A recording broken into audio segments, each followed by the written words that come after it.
And finally, we have Minister Jeannie Cooper, the Minister for Agriculture in Liberia. And I know, Minister, that you've spoken about your ambition to develop robust traceability systems for Liberia, but also the need to access technical and financial resources to do this.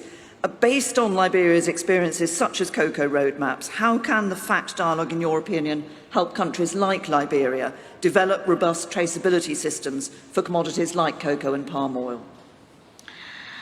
Thank you very much, Madam Moderator, and I'd like to join my colleagues in thanking the co-chairs of the FACT dialogues for their able stewardship towards the point where we are today. Liberia is pleased to align with the roadmap and its four thematic pillars, and we are glad that we have had the opportunity to collaborate in its development.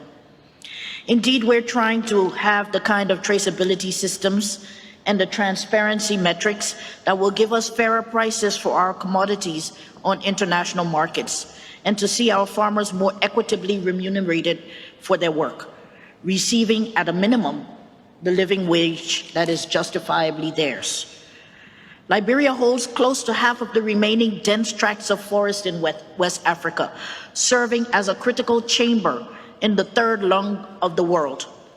We are the sub-region's most important carbon sink, and these are facts clearly visible to the naked eye and on any satellite imagery you can find.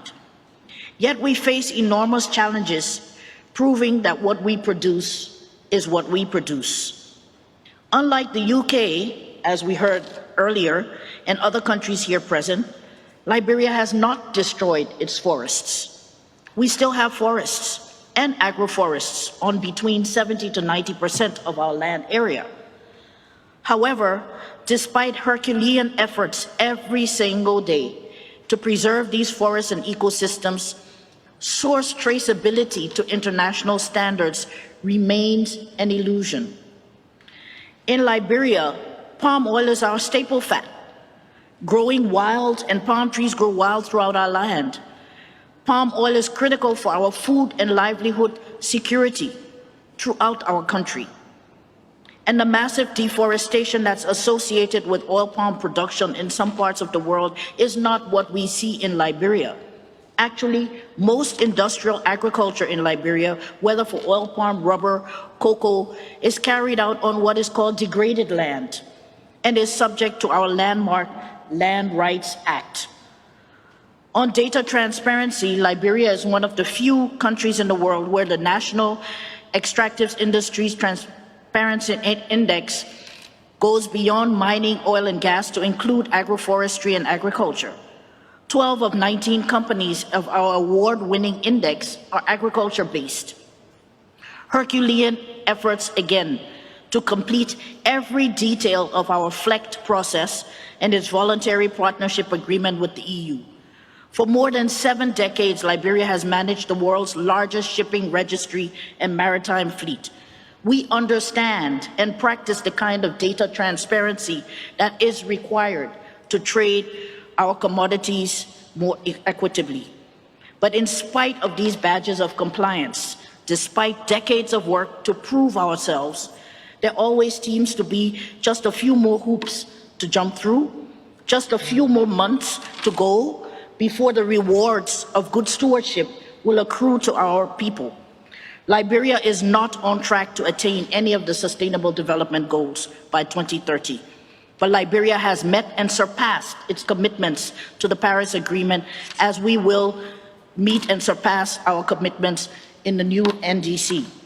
So what's left to do to raise our ambitions on sustainable production? How can we measure and get a value for our baselines, our ecosystems services, and get them to count as starting points for results-based payments and see our products certified and accepted as having been sustainably produced? Our participation in the FACT dialogues has helped us to raise the profile of the inequities and imbalances in the systems of sustainable production and just rewards in international trade. When we have successes, as we do this year in our cocoa sector, these successes are driven by the private sector and are more difficult and expensive than they need to be. So can we find ways, including valuing our baseline of natural capital and ecosystem services, to reduce the burdens on our companies, our producers, and our farmers?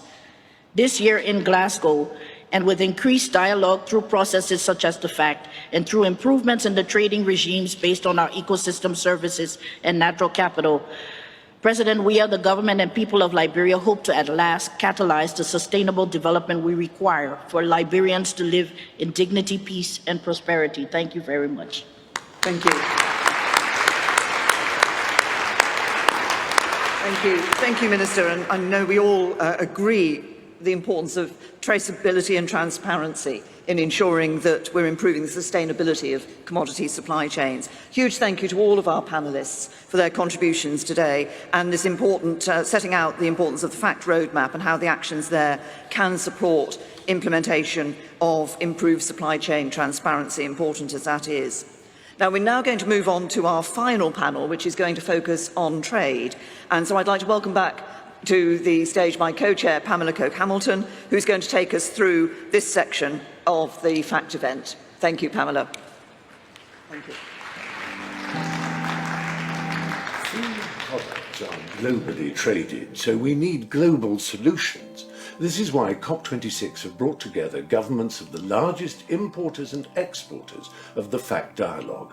Our goal is to open up markets to sustainable trade. The G7 have now backed the FACT dialogue.